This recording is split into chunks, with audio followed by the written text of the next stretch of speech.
एक बार पुनः आप लोगों का स्वागत है।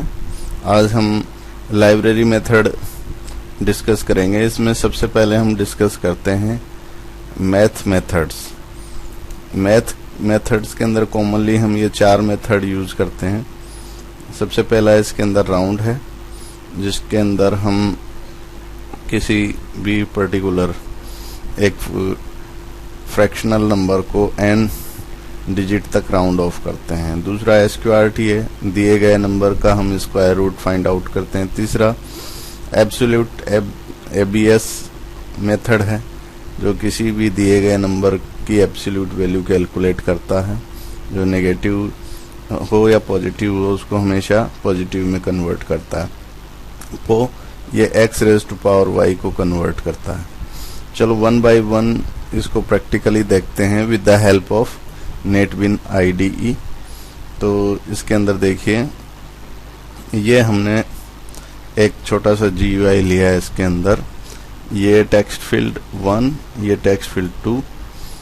टेक्स्ट फील्ड 1 के अंदर हम पर्टिकुलर वैल्यू इंटर करेंगे और टेक्स्ट फील्ड 2 के अंदर हम उसका रिजल्ट डिस्प्ले करेंगे। बाद में अगले फंक्शंस के अंदर संबंधित चेंजेस हम इसमें कर लेंगे। तो सबसे पहले देखिए, डू इट बटन की कोडिंग करते हैं हम। तो सबसे पहले हम कोडिंग करते हैं एब्सोल्यूट मेथड के लिए। तो एब्सोल्यूट मेथड के लिए ये कोडिंग हमने की है, जो इसमें यहाँ पेस्ट कर दी मैंने। तो अब इसको समझ लीजिए।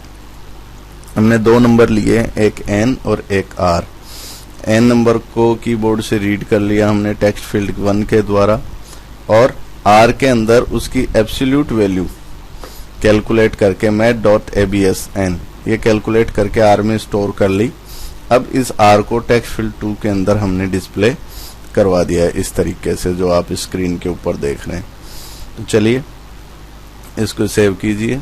सेव करने के बाद इसको रन कीजिए। ये रन हो रहा है, ये देखिए ये रन हो गया।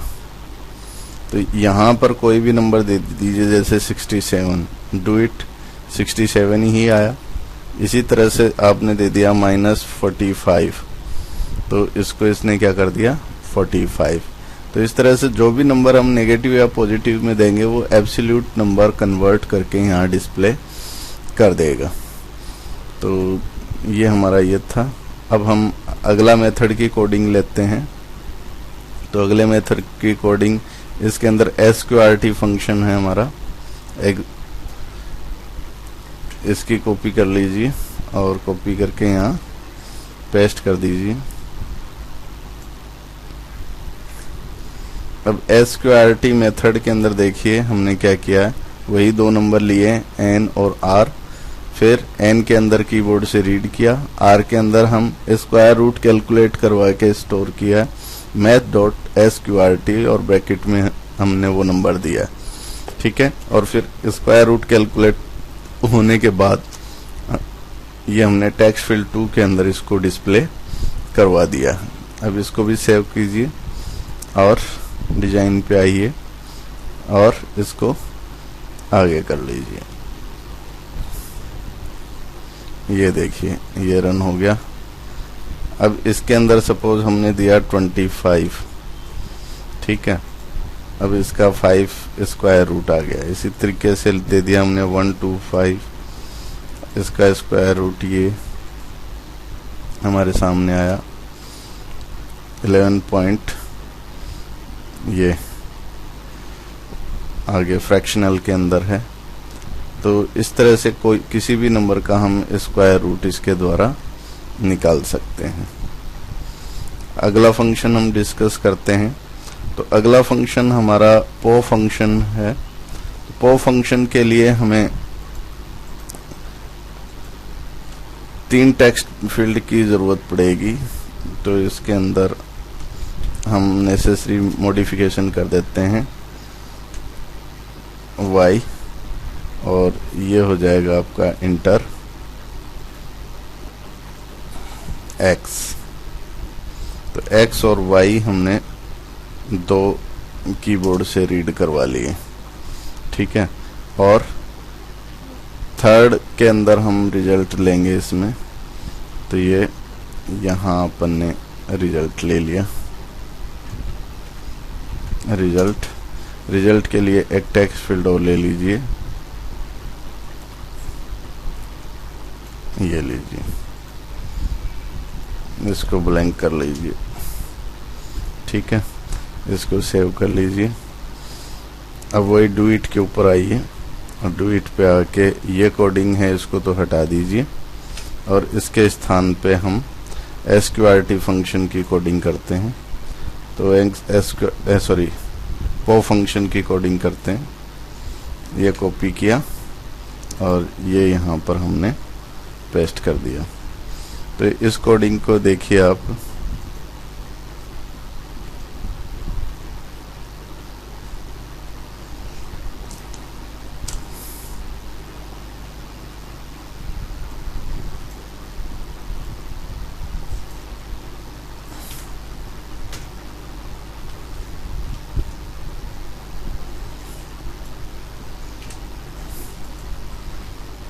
तो सबसे पहले हमने डबल के रूप में x y z ये 3 वेरिएबल लिए हैं।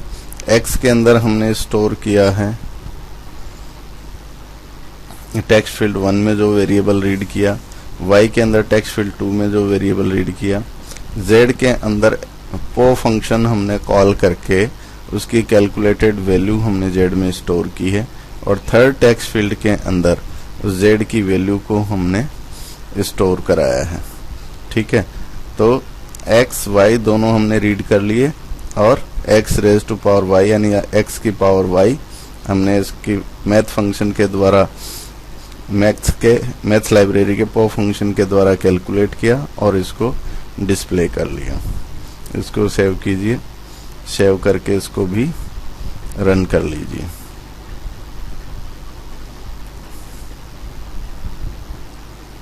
ये रन हो रहा है। जैसे x में मैंने दिया 2 और y के अंदर मैंने दिया 3।